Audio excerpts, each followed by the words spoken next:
എന്നെ അറിയാത്ത ഒത്തിരി ആളുകൾക്ക് യൂസഫ് അലിയെ അറിയാം. അദ്ദേഹം ഒരു ബ്രാൻഡാണ്. ഇത് പറഞ്ഞത് മലയാളത്തിന്റെ മെഗാ സ്റ്റാർ മമ്മൂട്ടിയാണ്. ആരാണ് മലയാളിയുടെ സ്വന്തം യൂസഫ് അലി? ഗൾഫ് ലോകത്തിന്റെ യൂസഫ് ബൈ അഥവാ യൂസഫ് അലി. 1955 നവംബർ 15 തൃശൂർ ജില്ലയിൽ ജനിച്ച യൂസഫ് നാട്ടികയിൽ നിന്നാണ് സ്കൂൾ വിദ്യാഭ്യാസം പൂർത്തിയാക്കിയത്. പിന്നീട് ബിസിനസ് മാനേജ്മെന്റ് ആൻഡ് അഡ്മിനിസ്ട്രേഷൻ മേഖലയിൽ ഡിപ്ലോമ നേടുന്നതിനായി ഗുജറാത്തിലേക്ക് പോയി. ചെറുപ്പം മുതലേ അദ്ദേഹം ഒരു ബിസിനസ്സുകാരനാകാൻ ആഗ്രഹിച്ചു. 1973 18 വയസ്സുള്ള യൂസഫ് അബുദാബിയിൽ ഒരു നിർമ്മാണ കമ്പനി നടത്തിയിരുന്ന അമ്മാവനോടൊപ്പം ചേരാൻ ജന്മനാട് വിട്ടു. പെട്ടെന്ന് കാര്യങ്ങൾ പഠിച്ചെടുക്കുന്ന ആളായിരുന്നു യൂസഫ്.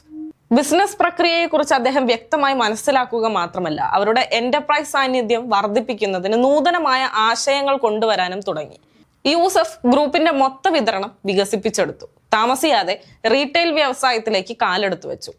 ലുലു ഹൈപ്പർ മാർക്കറ്റുകൾ ആരംഭിച്ചതോടെ MA യൂസഫ് അലി തന്റെ വരവ് അടയാളപ്പെടുത്താൻ ആരംഭിച്ചിരുന്നു. 1990കളിൽ UAE സാമ്പത്തിക മാറ്റങ്ങളുടെ ഒരു വലിയ ഏറ്റക്കുറച്ചിലിന് സാക്ഷ്യം വഹിച്ചപ്പോൾ ഇതാണ് തന്റെ ഏറ്റവും നല്ല സമയമെന്ന് യൂസഫ് അലി കണ്ടെത്തി. കമ്പനി രാജ്യത്തുടനീളം ഹൈപ്പർ മാർക്കറ്റുകൾ പുറത്തിറക്കാൻ തുടങ്ങി. അർപ്പണ മനോഭാവവും ആത്മാർത്ഥതയുമുള്ള ജീവനക്കാരുടെ പിന്തുണയും സഹവർത്തിത്വവും കൊണ്ട് ലുലു ഗ്രൂപ്പ് റീറ്റെയിൽ വ്യവസായത്തിൽ ഒരു ചരിത്രം തന്നെ സൃഷ്ടിക്കാൻ ആരംഭിച്ചു.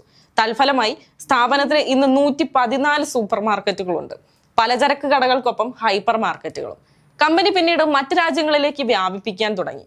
അബുദാബിയിൽ ചെറിയ രീതിയിൽ ആരംഭിച്ച കച്ചവടമാണ് ഇന്ന് 50 വർഷം പിന്നിടുമ്പോൾ 35,000 മലയാളികൾ ഉൾപ്പെടെ 49 രാജ്യങ്ങളിൽ നിന്നുള്ള 69,000-ത്തിലധികം ആളുകൾക്ക് തൊഴിൽ നൽകുന്ന ലുലു ഗ്രൂപ്പ് എന്ന വമ്പൻ സ്ഥാപനത്തിന്റെ മേധാവിയായി യൂസഫ് അലി മാറിയതിന്റെ ചരിത്രം കുറിച്ചത്. വാണിജ്യ വ്യവസായ സാമൂഹ്യ സേവന രംഗത്തും നൽകിയ സേവനങ്ങളെ മാനിച്ച് നിരവധി ദേശീയ അന്തർദേശീയ പുരസ്കാരങ്ങളാണ് യൂസഫ് അലിയെ തേടിയെത്തിയത്.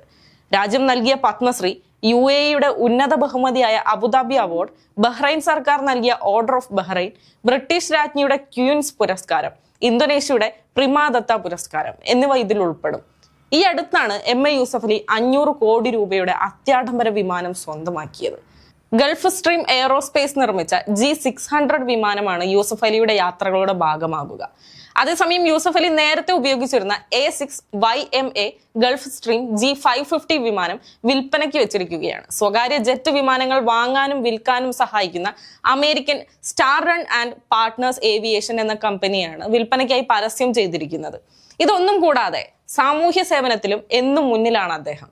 കോവിഡ് കാലത്ത് ഇന്ത്യക്കായി നീക്കിവെച്ചത് 46.5 കോടി രൂപയായിരുന്നു. കേരളത്തിനായി മാത്രം 10 കോടി രൂപയും. പ്രളയ സമയത്തും കേരളത്തെ കൈപിടിച്ചുയർത്താൻ അദ്ദേഹം 5 കോടി രൂപയാണ് നൽകിയത്. മലയാളികൾക്ക് മാത്രമല്ല, വിവിധ രാജ്യങ്ങൾക്കും അദ്ദേഹം എന്നും പ്രിയപ്പെട്ടവനാണ്. മാത്രവുമല്ല, നിരവധി രാജ്യങ്ങളിലെ രാഷ്ട്ര നേതാക്കളുടെ ആദരവും ഒപ്പം പത്മശ്രീ പുരസ്കാരവും ഒക്കെ അദ്ദേഹത്തെ തേടിയെത്തി. നിരവധി രാജ്യനഗരങ്ങളിലെ ഭരണാധികാരികളുമായുള്ള ഉറ്റ ബന്ധം സ്ഥാപിക്കാനും അദ്ദേഹത്തിന് സാധിച്ചു.